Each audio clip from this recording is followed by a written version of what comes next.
Welcome to Voices from the Bench, a dental laboratory podcast. Send us an email at info@voicesfromthebench.com or look for us on Facebook at Voices from the Bench. Greetings and welcome to episode 237 of Voices from the Bench. My name is Elvis. My name is Barbara. What's happening, Barbara? How are you? Fantastic. It's Friday. I'm good. We're back on where we should be. Well, it's not Friday for the podcast. It's Friday for us. So it's our recording day. Yes. But this is our first recording since post-Hurricane Ian. Oh, God. So last time we recorded, we did it really early in the week because we were afraid you weren't going to have power. Yeah. You were saying everything was shifting south, so obviously you survived. Obviously you have power. I know. Everything all right? Yeah. It's just sad. It's super sad. A lot of just really sad. I mean, we got so lucky, and genuinely, I really did think this one was going to come up this way, but thank God it didn't. But yeah, it just nuked Fort Myers. It's just so sad. But yes, we're safe. Good. And the lab shut down for 2 days, but back up into production on that Friday. Yeah, we closed Wednesday, Thursday, came back that Friday. You know, it was really weird. It's like you 2 days on, 2 days off, come back. You think it's Monday. What the hell day is it?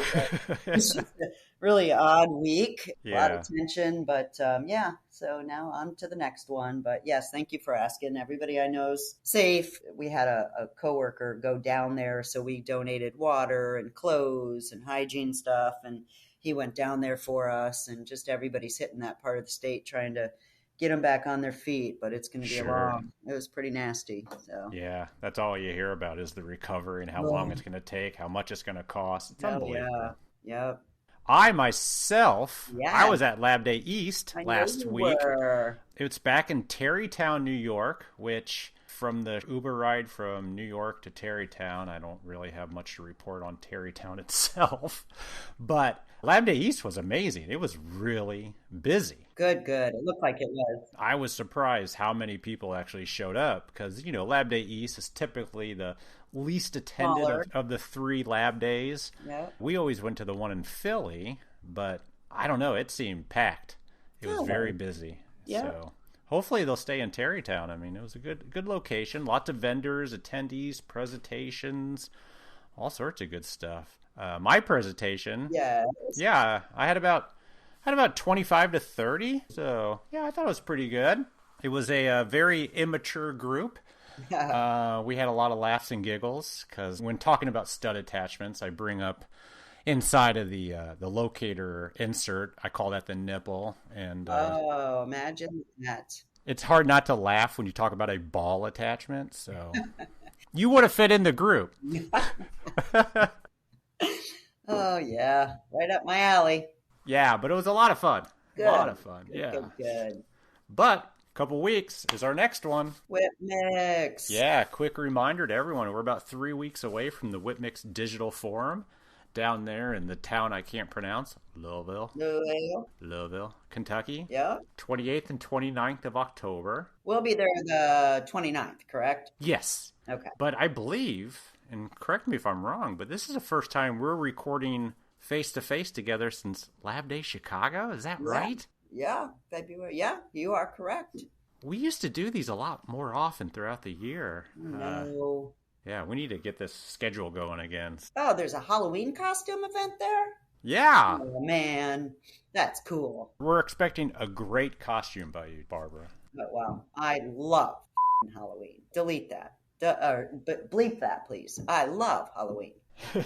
So make sure, if you can make it, sign up at whipmix.com or the link on this episode's show notes and come record with us. We'll be there. We'll be there. So this week we talked to a dentist that's doing a lot of his own lab work. Usually most labs don't take kindly to clinicians that do as much as they can in office because honestly it means less work coming into the labs. I'm not talking about CEREC crowns here, people. But with all the advancements in technology and now AI, artificial intelligence, it's becoming more and more common to see dental offices have mini labs in them. Dr. Austin Vetter is a dentist out of Fargo, North Dakota. Dr. Vetter likes dental technology. Loves it. But he doesn't just buy them and then let them sit there and gather dust. He actually uses them. Training a motivated dental assistant, Dr. Vetter gives us a great insight into the dental office of the future and how dental labs can still be relevant in a time where you would think less and less is going to a lab. Well, we know that's not true. See, this is interesting, because more and more doctors are doing the work chairside, but yet labs are busier and busier. Yep. Dr. Vetter talks about the equipment he has, the software he uses, his workflow, and where he sees dental labs in the years to come. He admittedly says some might not agree with him, but he does make for a very interesting conversation. So join us as we chat with Dr. Austin Vetter. Whitmix is thrilled to announce their most recent addition to their milling product line, introducing the DWX-53DC from DG Shape. This powerful mill satisfies your need for speed. 3 reasons to consider this mill. 1, it has 3 times the gripping power for PMMA. 2, it mills 30% faster. And 3, the integrated webcam allows you to monitor a milling project from anywhere on any device. Head over to tinyurl.com/WhitmixRollAndMill. That's the word tiny, the letters url.com/Whitmix ROLAND mill. Or head over to this episode's show notes for a link. And as always, we appreciate your support of the podcast, Whitmix.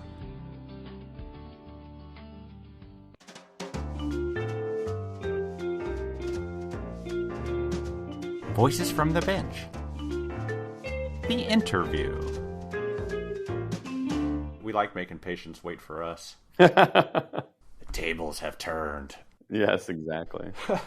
We'd like to welcome to the podcast today a dentist out of, I guess I have to say, unfortunately, Fargo, North Dakota. I'm sure you guys hear that a lot there.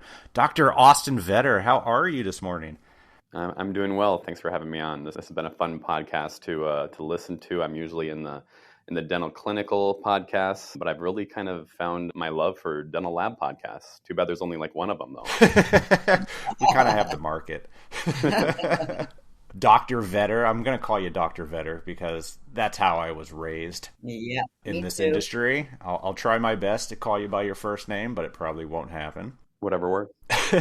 So you reached out to me. You mentioned that you're a clinical doctor, obviously, but you have a lot of hands in the lab space. Yeah, that's correct. We just got into a lot of dental technology, mills, scanners, 3D printing. And what I've learned is the more you jump into this digital realm of dentistry, the more you yearn for, okay, we need to figure out how to finish these products. We need to learn how to make these things essentially dental lab quality. And so I've been trying to just find as many resources as I can. And so I fell on your guys' podcast. And 1, it's just been an awesome podcast. But 2, dental techs, they really get to play with, I'd say, more toys than dentists. So like it's been a really fun podcast to listen to. No, we appreciate that. You can stop sucking up to us now. You're on the podcast. It's all good. So how did you fall into dentistry? Family? Not a family thing, no. I was a senior in high school. My mom's like, "You should be a dentist." I said, "Okay."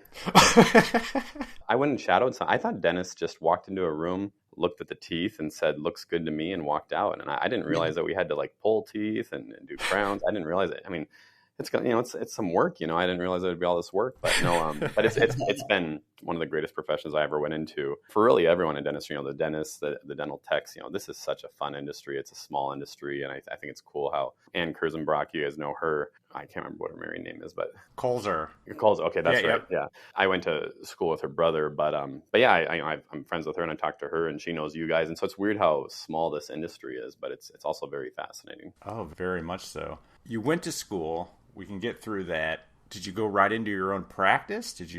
Were an associate? I was an associate. I went to, I thought the way to pay off loans and everything in life figured out was to go to a small town. Everyone told me that's where it's at. So I went to a couple small towns in South Dakota, worked as an associate. And one thing I found, I'm sure this goes for almost every industry, and especially dental, is that, the people that you work for, that, they have their way that's tried and true, and you come in with new ideas. And it's not that we necessarily disagreed, but I really wanted to get into this digital side of things, and they might have been a little bit more slow to adopt some of this technology. And so I learned really quickly. I was only there for 10 months. I learned really quickly, if I want to get into the things that I love, I'm gonna have to do my own thing. So I moved to Fargo, North Dakota. That's where I went to undergraduate. I played football for the NDSU Bison there for a couple of years. And then basically bought a practice and been working there ever since. Practice had not much technology. The first thing I bought, I even had it before I walked into the practice, was a Trios 3 scanner. One of the most revolutionary products that I've ever dealt with, and it completely transformed the way I do dentistry. So that's kind of how everything started. So you mentioned that you've got a lot of technology in your practice. So do you have an in-lab technician, or are you doing the technical? Yeah, that's a great question, and it's an interesting question, because I feel like the ideal situation would obviously to be have an in-lab tech, and this is where this is why I kind of wanted to talk to you guys, and it'll be interesting to see what your listeners think of this. I do think that a few technicians could maybe not, I don't know, 100% agree with the way I'm doing things, and that's completely okay. When I post things online, I definitely see some people that are really maybe for what I'm doing, against what I'm doing. But so I have a dental assistant that came to me. He shadowed me once, and he said, I want to work in your office because, you have all this technology. It's really cool. And at that time, we just had a lot of different scanning technologies. We had some design software. But when he came in, and he was this awesome young gentleman that was he's really into computers, really into technology. I was like, you know what? How about I invest like $150,000 of equipment around you, and we build this, we build this really awesome thing. And that's what we've done. So we started out with Trios, and we had a Sprint Ray 3D printer that we weren't really, using very much. And then we invested in the VHF R5. It's a dental lab mill that has a 5-axis mill with a 10-disc changer, and that's what really got things going. So we had that. We've been using that. That's been amazing. The first mill you got was a 10-disc changer. Yeah, you got to go big. You got to go big or go in the deep end. Wow. And you'll think it's crazy, but I just bought another one, a VHF R5. So I have 2 10-disc. Wait a minute. You're the only practicing dentist at this practice? That's true. Yeah. You got 20 discs in there? Well, and it's it sounds cooler. It sounds cooler than what it is. How many preps are you doing, man? I probably do the same as any other dentist. It sounds cooler than what it is. There's reasons for why I did that, and we can probably dive into that a little bit more. So just invested in another one. We have like I said, we have that Sprint Ray printer, but I really got into the idea of the Einstein from Desktop Health. So we've been printing a lot of Flexera Dentures. I just bought another Einstein printer. So now we have the 2 Einstein printers. We have the Sprint Ray. Yeah, just a lot of different things that we're trying to invest in that are very much, I would say in a dental lab. We're building a new dental office, and we're trying to incorporate more like dental benchtop type furniture. We're nice lighting. We're trying to do it right.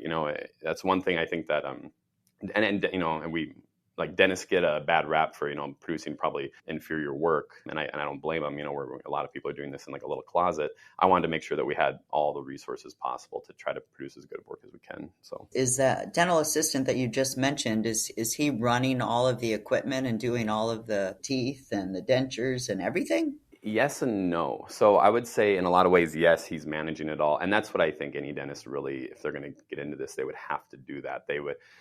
If you want to be successful, you really got to try to take it away from yourself, even as much as you want to do it, and you have to give it to someone else. So he is running that. But, and I'm sure you guys would agree with this, a dental assistant is not a CDT. There's only so many things that you could do, and I'm sure a lot of CDTs would even say there shouldn't be anything that they should do. Now, where I tried to fill in that gap was I've just seen all this new tremendous technology with, like, let's say 3Shape Automate.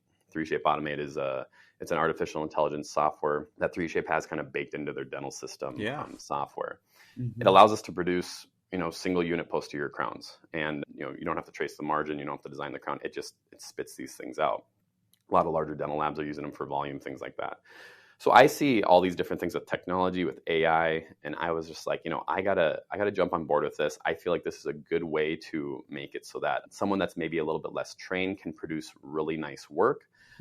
But also to be aware that there's things that we just won't be able to design. There's things that we won't be able to produce.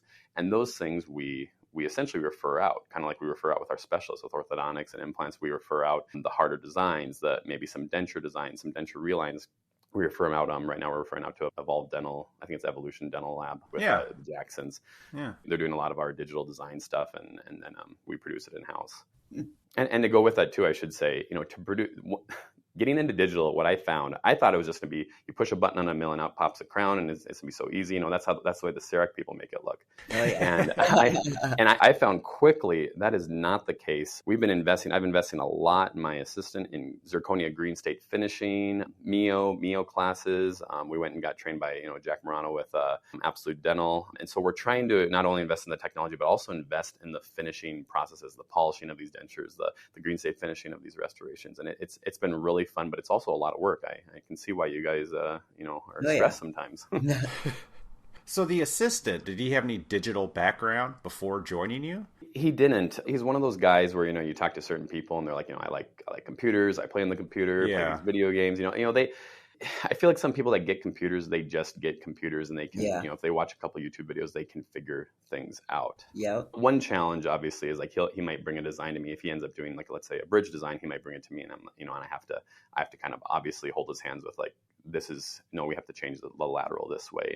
But it's amazing how he can take what it's in my mind and he can kind of make it happen on the computer. Sure. He understands the basics. He understood the function, the form.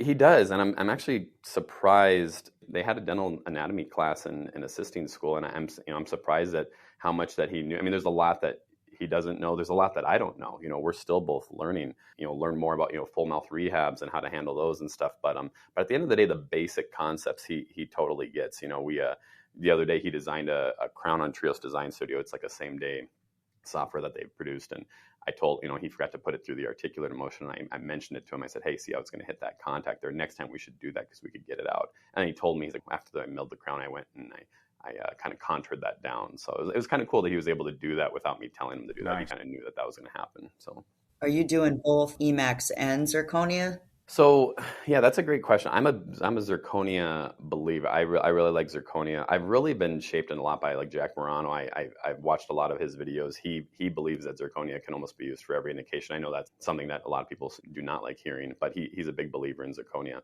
I'd say that 90% of my restorations are zirconia. But now going back to the VHF R5 and why I bought two of them, I found that a 5-axis mill is not the best. It's not the ideal for like a same day dentistry thing. And so GC America, they came out with this Lissy CAD product, this Lissy CAD block. Yeah. It can just be milled and it doesn't need to be sintered. It can be polished and delivered. And so that's what we've been using a little bit more now in our clinic. We've been kind of playing with the idea of same day dentistry. When I got into this, I wasn't going to do any same day dentistry, and I've unfortunately fallen for that and gotten more into that. And so with that, it's nice to have, maybe 2 mills sometimes if you have 2 mills going. A lot of people have 2 CERECs, and these, believe it or not, the VHF R5 for as much technology it has is probably about the same price as a CEREC mill, maybe even a little cheaper. So, wow. That's interesting that you mentioned that you didn't get into this for same day, because that's why a lot of clinicians do get into it. Yes, and they go that CEREC route. Yes, and I kind of almost feel a little bad for it, and I kind of feel I would kind of argue with some people online about how, why same day isn't for me and why it should be for a lot of people. And in some ways, I still agree with that. I only have 4 rooms right now in my current clinic. And so if you're doing same day and you're having 4 rooms and 20 discs. Yeah, right. Well, and so 4 rooms right now. And then we're building a new office across the street and it's going to have 13 rooms. Holy moly. And so, so it'll be pretty cool. It has 13 rooms on the bottom. Upstairs, there's a dental lab that we're building upstairs. And so there'll be like a specified place for all this stuff. And it'll be a really cool clinic. I'll definitely, I'll post some pictures and stuff and send them to you guys when it's done. It should be done at the end of the month. So. Oh, nice. Yeah, you're close. We got into non-same day because I just felt like the quality was better. You're sintering these things, overnight. Yeah. And, the zirconia overnight. It's so hard. I think the reason us dentists fall into it is that I'm so, it's hard. I get so sick and tired of, we're trying to pull off the temp. We don't really want to get you numb. We kind of pull it up. It hurts. Okay, let's get them numb. And then, that kind of messes with our day. And so, there is a lot of benefits of being able to deliver a same day restoration. But, I will, for sure, no matter what, they do not look as good as, a lab fabricated crown, a crown that was, fabricated over the period of a couple days, Sure. It just won't, it'll never look the same. No. But, the question is though, is that needed in the posterior, So how long do they have to sit and wait when you do a same day like Lisi? Right. 40 minutes. Okay. which I think is pretty good for same day. I think CEREC, they're probably milling Emacs in maybe 12 minutes. We're probably milling the Lissy with our 5-axis mill in about 20 to 21 minutes. We're polishing for about 10 minutes after that, and then we're seating it. So, about 40 to 50 minutes for us. Whereas CEREC, they also have to crystallize the Emacs, so that's another 10 minutes to there. So we're probably about the same speed as a CEREC user, unless they were using Lissy. So is that like a premium? So do you like double the cost, or what does You know that what? look like? Why us dentists didn't do that from the start is beyond me. But no, we don't. We charge the same, and we really should have. But yeah, because that's a benefit to the patient.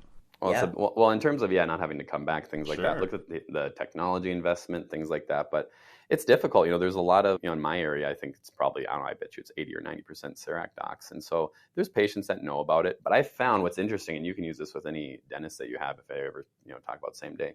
I found that it is 100% dependent on how I present it to the patient. And when we were getting into the same day, I would actually present it this way. I'd say, hey, so we can do a crown same day. It's strong. It's not as strong as our one that we bring you back for another time.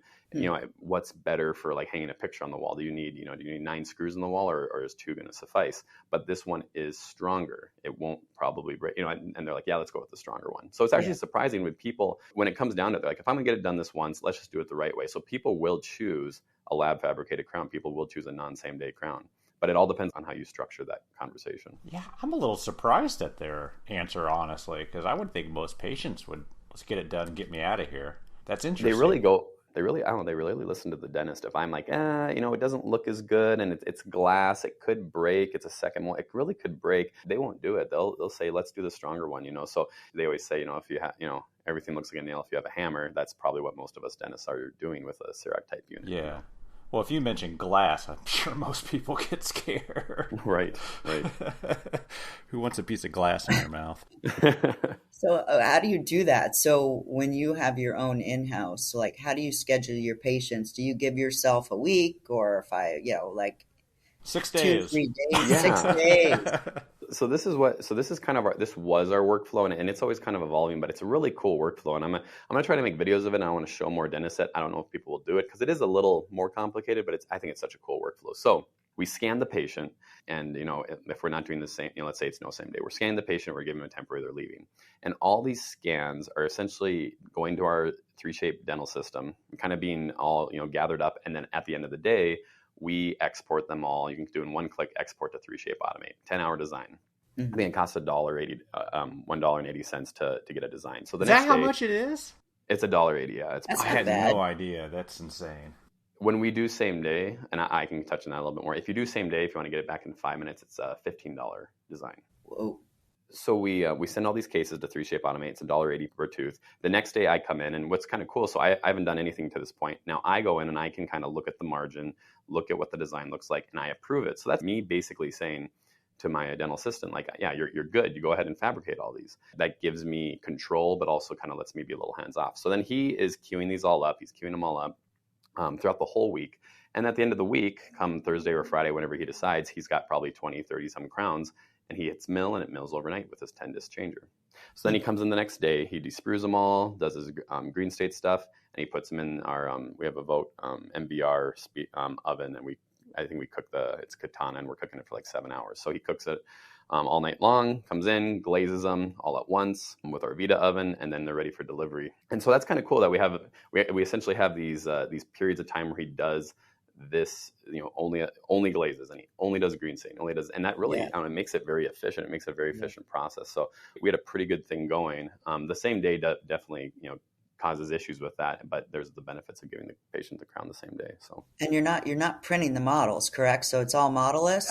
Yeah, I wish I could say that 3Shape Automate, we have a long way to go for AI and stuff, but it's amazing at how good it is. We have the setting. Once you have the settings dialed in for like my specific settings, what I like for contacts and occlusion, I rarely have adjustments. I will say it's been almost near perfect. We've been doing this for now a year, and I've done modelless posterior crowns on all my teeth for a year, and I've had just no issues. So wow.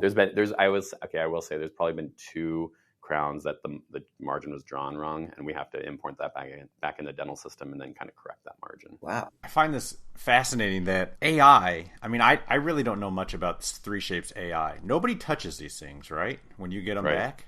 It's No. And how many do you approve? How many do you send back for adjustments, or can you make the adjustments yourself, or? Yeah, so it's interesting. It's totally different than any other design software. It just gives it to you, and if you like it, you can take it, and if you don't like it, they won't charge you for it. So I've done it where like last night I wanted to see a design kind of quickly, and so I sent it to 5-minute design, but I also sent it again to 10-hour design. So I saw the 5-minute design. I thought, okay, that looks like it'll work pretty good. So I declined it, so I didn't get charged $15. And then this morning I'll have it, and I'll go and look at it, and it'll be the exact same design, and I'll only have to pay $1.80. So it's only when you approve that they charge you. You don't draw the margin. You don't modify the crown. Now, I think you can use it with like ExoCAD, and you can import STLs, but you have to have Dental System, I believe, to import it back in if you want to make any modifications. So what would happen is if you import that crown back in, on 3Shape, you have to do like auto design or something like that. It goes through all the processes. Then you can go back to like certain steps, and you can be like, I want to change this marginal ridge or this margin here. But it definitely streamlines, mass design. That's crazy. I had no idea it was so cheap. That's one of the reasons I wanted to kind of talk to you guys, because I feel, and again, like, dental techs might hate me for this. They might want to crucify me for this, but I feel like when I look at all this technology, and people have always said, oh, is dental techs, are they dying and things like that? I feel like this is a good reason that it's going to thrive, and that, yeah, you give this power to the dentist, and some will take it, like myself, and in some ways cut out the dental tech. But I look at a dental tech as like, that, man, what a great time to kind of invest in yourself, invest in learning, some of these, all-on-4 restorations, some of these more advanced restorations, more cosmetic veneers, things like that, and then essentially kind of automate your posterior crowns, automate some of these things. Your night guard designs, automate your night guard designs. Try to use artificial intelligence to make your life easier. Use 10-disc changing mills to make your life easier, and then spend the time where you want to spend on these harder cases where you probably brings in more money, and let those posterior crowns just kind of be just a recurring revenue. You know what I mean? Yeah, makes sense. Yeah, there's a lot of truth to that. I mean, you have to. You don't have an option, honestly. I mean, AI is here, and it's only going to get better. But I mean, you're completely correct that labs and technicians have to position themselves to do the ones that the AI can't do. So you don't send any anterior to AI. You cannot. They don't allow you okay. to. It's really? Not, Why is that? Yep. Because he can't I don't know. that part? Yeah, when I talked to them, they said that it's just anterior teeth are harder to design. Like even, it's weird. They have all these different software. So Trios Design Studio is their Chairside design software that we use sometimes, because then it's free every design we do. So we do a lot of posteriors with it. It uses an artificial intelligence. It goes to the cloud, and it uses artificial intelligence to design the posteriors, to design the anteriors. But it's weird. It's like a different artificial intelligence than 3Shape Automate. 3Shape Automate like consistently gives us really good results. Trios Design Studio gives us sometimes less than spectacular results. And so what we've done, I hope they change this someday, but what we've done is, when we get this, like when we're doing a same day crown, we first send it to 3Shape Automate for 5-minute design. And then my dental assistant, my tech, he starts designing it on Trios Design Studio, and he sees who can win. So what's kind of nice is, and if he wins, we save $13 on that design. But just the other day, I think I did 2 crowns. I did 14 and 15, and for some reason, Trios Design Studio, these softwares are great, but they're not 100% there yet for some more complex designs. It can't figure out how to do these 2 crowns side by side and make them perfect with the contacts and everything. But 3Shape Automate can. So he tried. He got like 3 minutes into the design. He said, "Screw it, I'm just going to do that." AI, automate. So that cost me $30 for design, but it was nice. 5 minutes later, I have 2 STLs that I was able to start milling, and that's important for same-day dentistry, to have that consistency. I will say that the CERAC, users and stuff, they have it pretty well down where CERAC can spit out these designs. But I will say, I really think 3Shape Automate is the proposals that we're getting with those. I think they're way better than CERAC, but. So you're even doing multiple units with them? So it's not just single units. You just said 14 and 15. So it's crazy. You can prep, it's only quadrants, but you could prep 28, 29, 30, 31, and it's going to spit out 4 crowns that all have perfect contacts, all in the occlusion you want. It's amazing. It's actually, it kind of freaks you out when you first do it. It's almost hard to believe.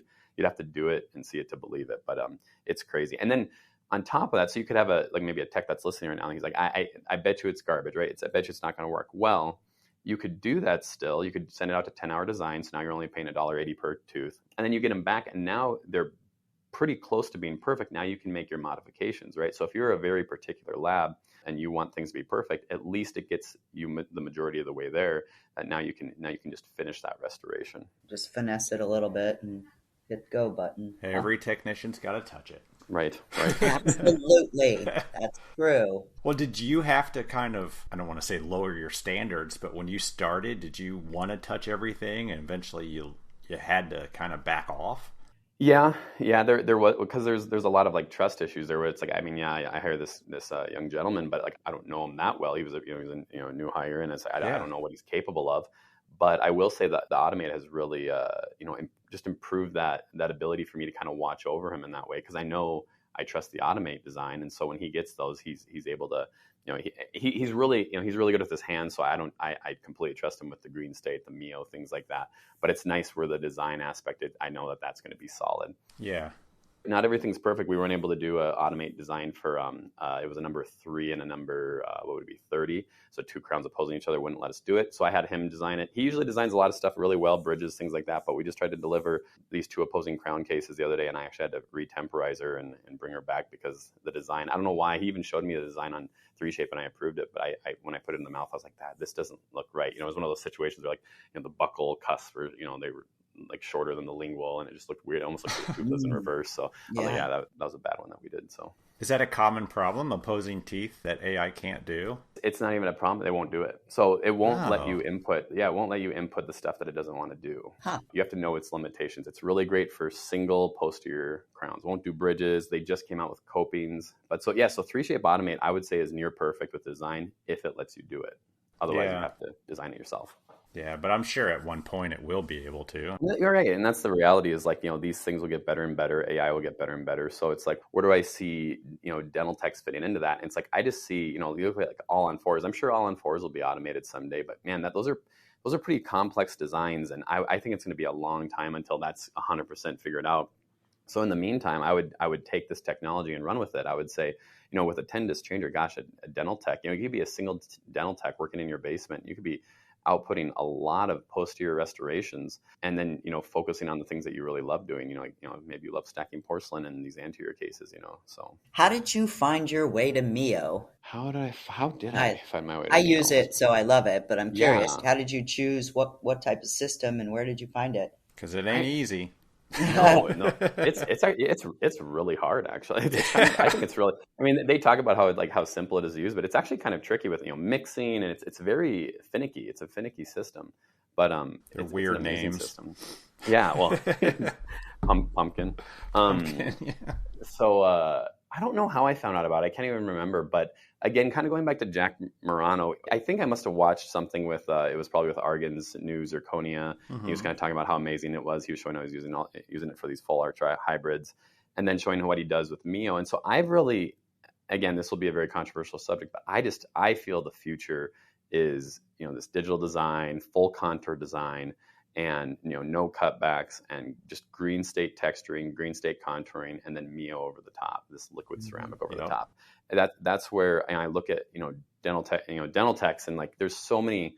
Gosh, when I was in dental school, they had us layering porcelain, all that stuff. So sensitive in terms of skill level, and I look at Mio as like, wow, what a great way that if you get someone that's an artist, that's really artistic, they can probably easily do Mio and figure it out if you teach them how these things should look and stuff. So I've really been a big believer in Zirconia and Mio, and that's my plan going forward in the future. I love it too. Did your assistant take to it pretty easy? Yeah, he did. It's pretty, it's like the self-glazing stains, and you kind of see what you get. So that was pretty easy for him. But the thing that we really struggled with was, even when you put on these stains, it just looks like a tooth that's all stained up. And so that's where I learned quickly that we got to learn some of this green state contouring stuff. And so we actually had Anne, who drove out to our clinic, and she helped us out, kind of learn a few tricks with green state and whatnot. We were gonna, because she went to a course with Bart Cothran. Sure. So we wanted to learn a little bit from her, and then we went out to it's called the MOD Institute, I think, or whatever, with Wally Renee. But he has Jack Morano come out there with green state and Mio stuff, and so that's where we were like, we really need to invest in the green state stuff. And ever since we've gotten into green state, it's made the Mio pop that much more. You can be good with Mio without that. You can use structure and stuff, but it's the green state that I found is really critical for these restorations to look nice. So these AI designed crowns, how much do you touch in the green state? So with posterior units, we Not don't much. do much, Yeah. not much, and that's why I'm so comfortable doing posterior units in same day crowns. Because when we do same day, we're not glazing, we're just polishing, we're not putting stain in the grooves or anything like that. So they look, I don't know, not ugly. They just look like white teeth. And honestly, Yeah. people kind of want white teeth. They want, if they have a A2 color tooth, they want an A2 color tooth. They don't want dark stain in them. But anything that's aesthetic at all, we're going to be temporizing. We're going to be bringing them back. We're going to be doing zirconia with Mio. So yeah, I don't really do any Emax in the front. We do all zirconia in the front with Mio and green state. So. And you said katana? Yep, we use katana. Multi-layer? Yep, a lot of katana, STML, YML. That's one thing with, I was talking to Ann about that a little bit is, dental techs, I feel like, that have a really good system, maybe bigger labs, I think they mill kind of all one shade and then they're dipping them and changing up that way. The nice thing about these 10-disc changing mills is you load up all these different multi-layered discs and then you just kind of, you obviously select what shade you want. So there's none of that dipping and stuff. Obviously you get a little bit more control over color if you dip and stuff, Yeah. but we don't do any dipping. The multi-layered zirconia comes out really beautiful. We like it a lot. And then you put some Mio on it, it really, really pops. Yeah. I bet. So the katana, so do you have all of the shades in the katana or do you group up the shades a little bit? Do you have like more popular shades like A2 and BL4? It's always Yeah, A2. You're right. I know. 90% of our stuff is A2, yeah. But we buy all the different, it's amazing actually how much zirconia you can get because you have to have all the different puck sizes just in case you have a larger bridge and all these things. So it's amazing how much zirconia you need. But yeah, we just do a big old, purchase of a ton of katana. I think our last purchase was the YML stuff and we bought a ton of that. I'd like to start using that more to see what, if I notice a difference between that and STML. We definitely use some UTML in the anterior. Yes, even your anteriors are modelless. How do those go for you? Do they fit pretty good? They do, they really do. One thing that's really nice with like the Trios is, and the Trios and staying in the 3Shape ecosystem is the Trios has that. It's called, patient-specific motion. So like for our anterior teeth, we'll have them bite down and slide their jaw forward. And the Trios kind of captures all that. And so it's kind of like a real articulator so that when when we're designing these anterior crowns, we're accounting for this slide, this anterior guidance. And so we really don't see the need for like, I don't know, like single teeth, we don't really see the need for like an articulator for. With a larger case, we would need one. But wow. So you've mentioned a few times full arch. Are you getting into that? Do you do a lot of those cases? Not really. We'd like to. And I mean, from the full arch perspective, there's the full arch, the FMR full mouth rehabilitation with crowns, and there's also the surgery. And so I'd like to get into that. Basically, anything digital, I'm all about. So I want to get more into that. So one area we invested with the crown, full mouth crown rehabilitations is Maja. I don't know if you guys have heard of Maja. It's a scanner. No. Isn't that a game you play with little tiles? Oh wait, that's Mahjong. Anyway, right. So Maja is it's a scanner from France. It's an interesting piece of technology. What it is it's basically a Facebook. It's a digital Facebook that you put on your patient. So you put this Mahjong, you put this on their head. There's some scanners that watch these little things on the head and watch these things on the mouth, so that when you have an intraoral scan input into this software, the patient opens, bites down, grinds around, and it tracks all their movements. So it basically is a fully adjustable articulator. And then you can take that data afterwards and you can kind of determine what their centric is, and you can do all kinds of different things with it that you can open, if they're a worn case, you can open them up like a couple millimeters, and it's actually opening them up on their true arc of closure. After you open them up, so they can be opened up like, let's say 2 millimeters, you can still then run them through all their digital articulations. And what's so cool about this is that you can export all this into ExoCAD. So instead of, you don't need an articulator really anymore. I mean, some people probably want one, but in terms of digital, it's taking all this data, all this input, and just keeping it in the digital realm. So it's really cool. You can design your restorations. You'll see how they're gonna, in these excursives, how they'll hit on the restorations. It's really, really cool software. So is it like a headgear they wear? Yeah, it is. It's definitely reminds me of traditional Facebook. Once you get them, get it on their head and everything. But yeah, it's kind of like a headgear. But yeah, it's just so cool that, because if you do full arch and you want to use an articulator, you'd have to take these records, you have to 3D print the models, and you have to put it in an articulator and then put in the condylar, slopes and stuff like that. This does it all. So you don't need to print anything. You don't have to take it in from the digital world to the analog world. It just stays in the digital world, which is really nice for someone that's digital like myself. Wow. I love that you invested in this technology, but yet you don't do very many full arches. Well, that's exactly right. I'm the worst at, buying all these toys. Like I said, I really didn't need another, R5 mill. But I work pretty long, hard hours. I think it's 7:30 to 5, no lunch, Monday through Friday type thing. And I really work hard just because I like dentistry, but it also allows me to afford some of these technologies.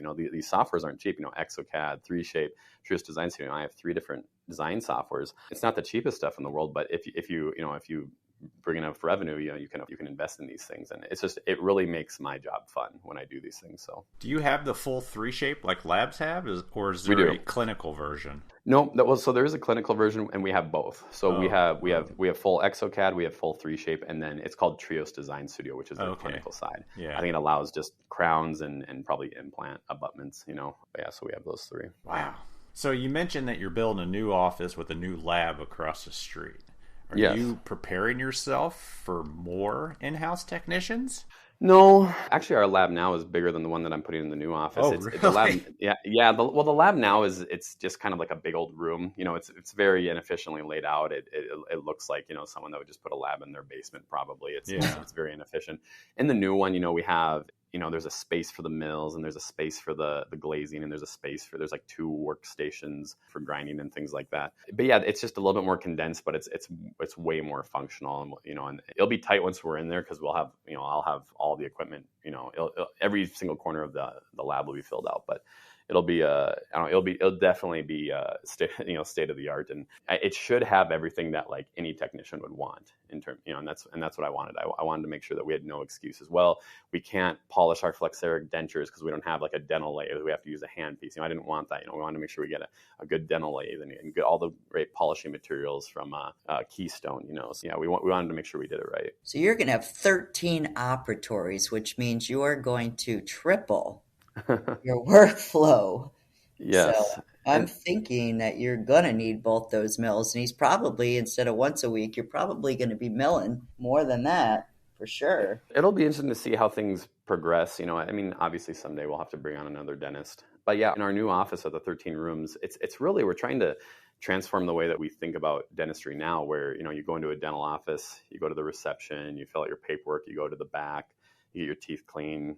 You come back up, they say you need a crown, you pay up front, they talk about finances up front. We're trying to eliminate all that. And that's the reason I'm putting in so many operatories, that you'll come back to the operatory and everything will be handled back there. It'll be the treatment room, it'll be the finance room, it'll be the waiting room. We'll have people waiting there. We're going to have 75-inch TVs in every room, so you'll be able to watch TV while you're waiting for us. If we're doing same-day dentistry, you'll be able to kind of, relax, watch your favorite shows. So yeah, my goal is that once you come into the office, no waiting, you go right back to the room, and that's your room for the rest of the appointment. Whether it's, same-day dentistry, whether it's a cleaning.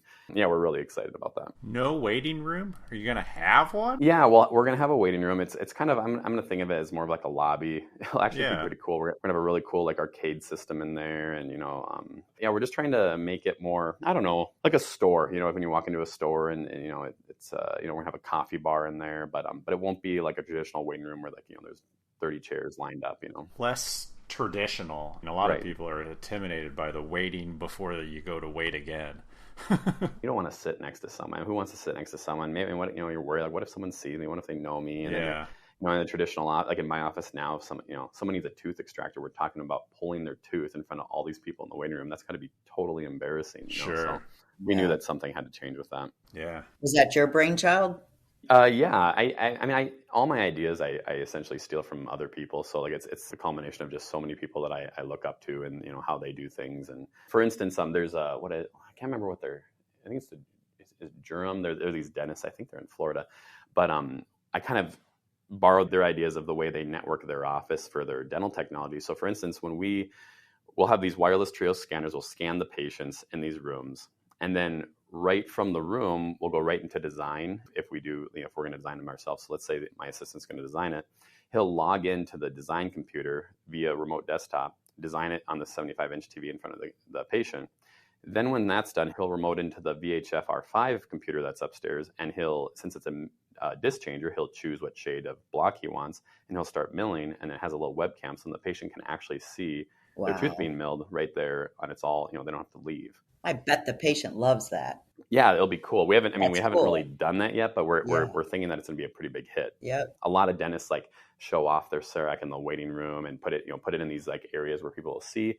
To me, that was just a waste of space. I'd rather use that space for something else. So I thought, why not bring all those things on like a TV to them? So Awesome. Now I know why you went 75-inch. yeah, right. Nobody needs to see home and garden TV at 75-inch. That is funny. cool. And that's in a month you're moving over? In a month, we're hoping. I mean, right? I think they waited the whole last year not to do anything, and everyone's trying to get it done right now. Yeah. So there's people crawling over each other. It's kind of annoying, but I guess that's how construction goes. Oh, yeah. So you mentioned Flexera a few times and the Einstein. What's your experiences? I don't think we've talked to anyone that actually has the Einstein on the podcast Yeah, yet. so the Einstein, it's going to be very similar to the D4K. It's going to be similar to Envision 1 that a lot of labs know. Same materials, things like that. The Einstein's been great. It's basically just a really fast printer that's allowing us to do nice restorations like Flexera dentures, things like that. We're doing some healing some custom healing abutments for implants. But one thing that's very controversial that I've been doing is we're actually 3D printing fillings. What? Wow. Yeah. Is that even a thing? I didn't even know that. It's not really a thing, and that's why it's so controversial. If you go on Facebook and search me, you'll see a lot of people think I'm just paving the way. I'm doing such an awesome thing, and there's a lot of people that are like, yeah, you better watch out. You're going to have so many failures and have so many issues. So, and I call them fillings. At the end of the day, they're inlays and onlays. But what we're doing is Flexera Smile Ultra is an FDA approved restoration for like final crowns and inlays and onlays. So it's FDA approved for these indications. Mm-hmm. And what we're finding, or what I'm finding, is that in dentistry, one of my least favorite things is doing a really large, deep filling. And a lot of people would say, well, you should crown that tooth. It's like, well, there's a lot of times I tell a patient, hey, you just need a filling here. And then we get into it and we're, halfway into it. And it's like, okay, am I going to tell them that we're really going to convert to a crown right now? We haven't gone over finances, none of those things. So what I really like doing is indirect dentistry on those. So what we'll do is we'll scan with the Trios. This will bring in a Trios Design Studio. Like I said, it has its own artificial intelligence. Not as good as Automate, but it has its own artificial intelligence that it kind of proposes a pretty decent inlay or onlay for us. And then we bring that into the Einstein. That 3D prints in about 13 minutes. Wow. That's great. The processing actually takes longer. I think it's probably about 20 minutes, I think, for it to like wash and cure and stuff. But yeah, so then, and we cement them and they're going really well. We've had no issues so far. It's really great contours. That's kind of been my future brainchild, is like, with this new office with all these rooms, can I be running around cutting preps and 3D printing a lot of these restorations? I'm letting my assistant, my tech, design all these and get them all ready and try them in and basically be like almost like a second version of me, kind of fitting these restorations, and I just come in and cement them. Is there a way to change dentistry in that way? So a lot of people concerned about it, how's the material, the material's not tried and true. It's not, tested over, 10, 20 years, studies or anything like that. So it'll be interesting to see how these progress. But at the end of the day, they're fillings. If they would fail, I would replace them like I replace my current fillings if they fail. So. Yeah, exactly. And they have all the shades. They're able to match pretty well. Not really. I mean, they do have all the shades. They're bleached through, I think, A3 and B1, and so they do have all the shades. 3D printed resin is monolithic. Flexera, it looks great, but it's kind of it's the same thing where I'm sure techs hate hearing this, but it's like, you get a back tooth, number 14, number 15. DOs and stuff like that. It's just, there's not much need for aesthetic dentistry back there. At the end of the day, it has to function, and so that's why I think a lot of it used to be metal, for crying out loud. Right. And I know, well, it is funny that it's like people get really mad about like that the shade is not a perfect white shade, and it's like, man, like half my patients have amalgam in their mouth. Like, come on, give them a break. Yep. And you have just one of those Einsteins, so you have to change out the resin shade every time you do a tiny little inlay. Yep. So I bought two Einsteins. One's not open yet. We're waiting for the new office. Yeah. So we have one Einstein right now, and we have to change out the resin. And what it's tough. That's the worst thing about the Einstein and Flexera right now, is that the resin really settles badly. We're like in our Sprint Ray and like Night Guard resin, it's fine. You can just mix it up and you're good to go. The Flexera needs to be mixed. So we've been trying a couple different things. We started with switching out the resin all the time. We're going to try to have one dedicated Einstein that just has A2 in it. And every day we're going to heat up the printer and mix it up every single day, which is, it's really annoying. But like I said, it's nice that it's just ready to go and you don't have to, changing out resin is kind of a hassle. That's like the worst thing about printing. So you're a fan of zirconia. How much are you looking forward to a printed final crown? Because it sounds like you're really into the printed. Yeah, I've invested so much in milling. I've also invested in printing. Like, I think next year they're actually going to change the ADA codes that if your printed material has 50% or more filler for these nanoceramics, that you can charge it out as a ceramic crown.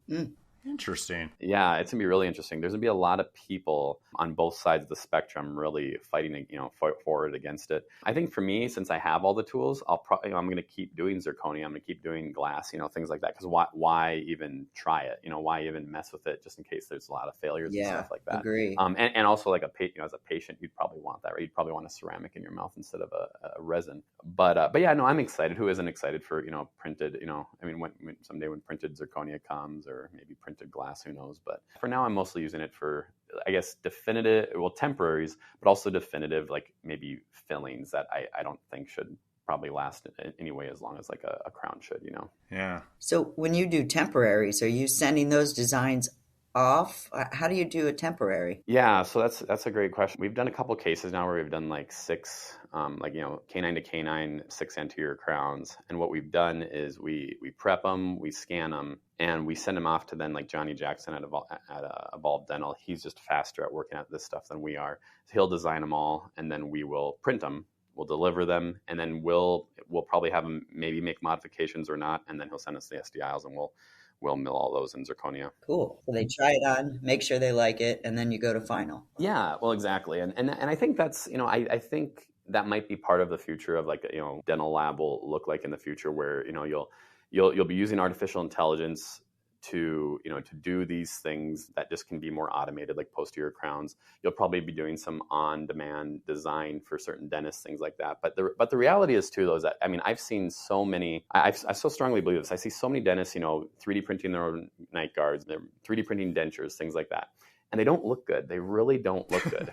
And that's been my thing, is like, how can I get my stuff to a lab quality restoration? I can send you guys some pictures of some of the night guards that we've been doing, but we feel like we're getting some of the polish down. Dentures we're still struggling with a little bit. We're getting better with those, but it's not the printing of these materials. It's not the milling of the materials. It's the finishing of these materials. Yeah. So there's always something that can be improved, and that's where dental techs. That's why it's not going away. And invest in these technologies. Use them to make your life easier for certain things, but just be be willing to adapt. And another thing that I'm really impressed with, like Johnny Jackson and them at Evolve Dental, is, and I think this is such a great idea. I think someday all techs should almost be doing this, but they've surrounded themselves with, they do a lot of this digital design stuff. So they're doing a lot of all-in-4 same-day designs and stuff like that. They're also being a distributor for these technologies. So I think they're a reseller for the VHF R5. They're a reseller for a face scanner I bought from them. They're a reseller for the Einstein printer.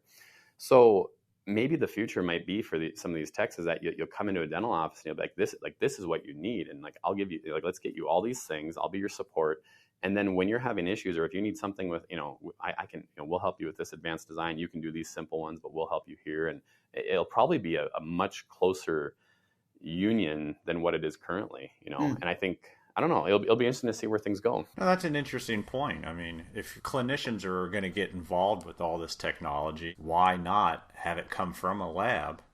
Because we know how to support most of it. You do, and what I look at is, I have so many people reach out to me, so many dentists reach out to me, like, how did you learn this, or where did you learn this, where did you learn the green state, contouring?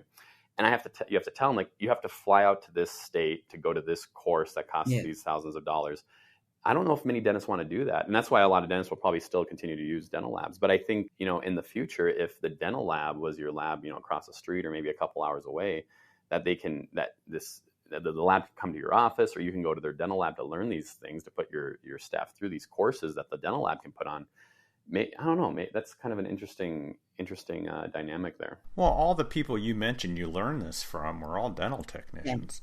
Right. No, they are. Well, why? Us dentists. Why would I want to learn from a dentist? You got to learn from a dental technician.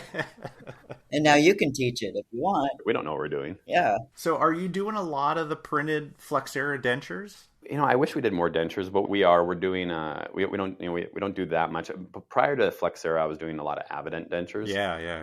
And those are phenomenal. What we've been doing is, for all our interims and immediate dentures, after surgery dentures, we're doing all Flexera now. I think it makes a lot of sense. They look great.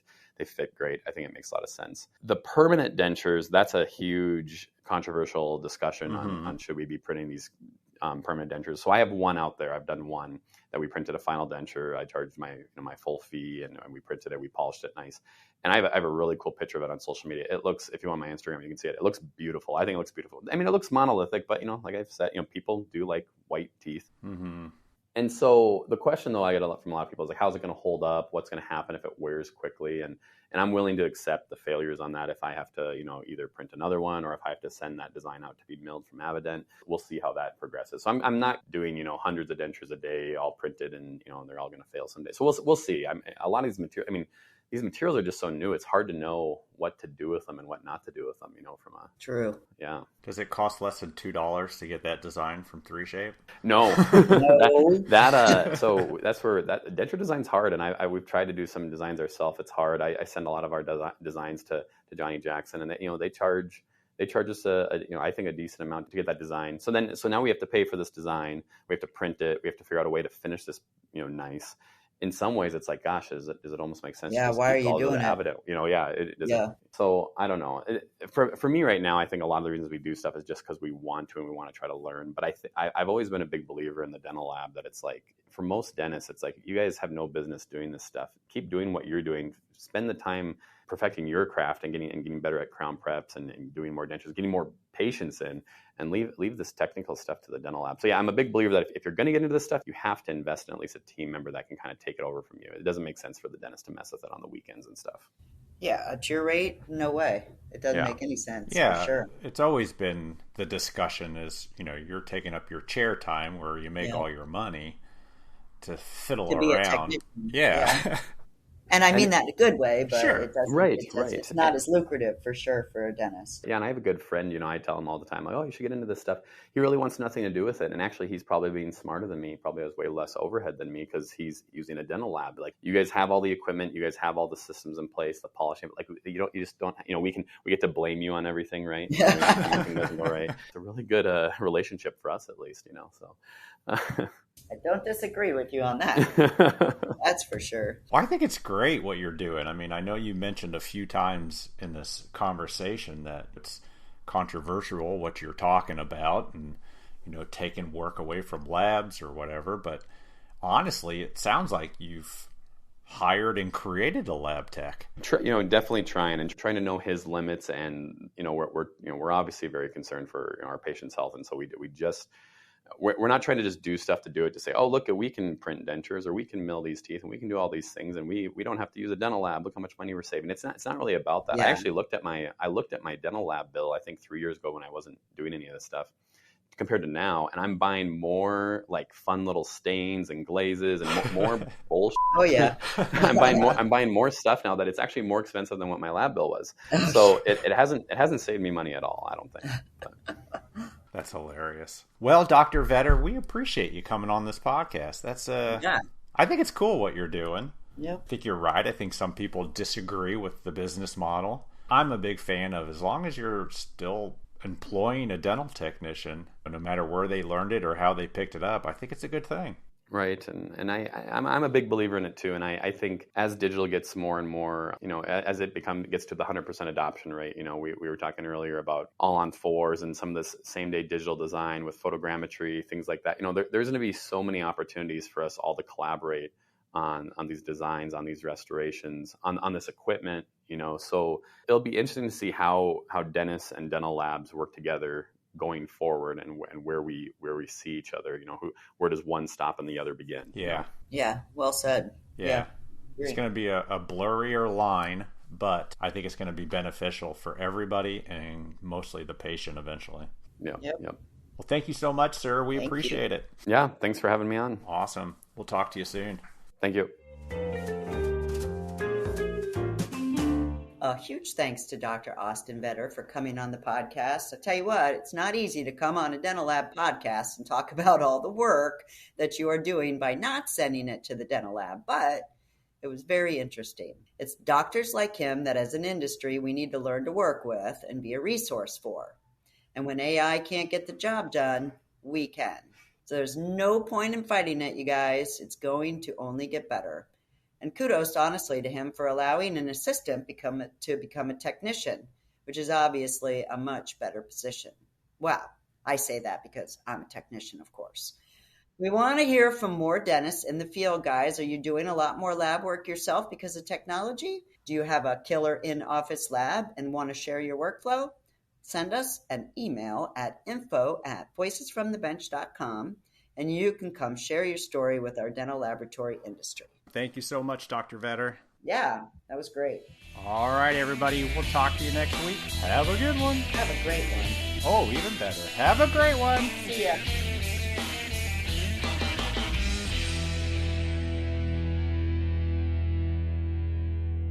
I love Halloween.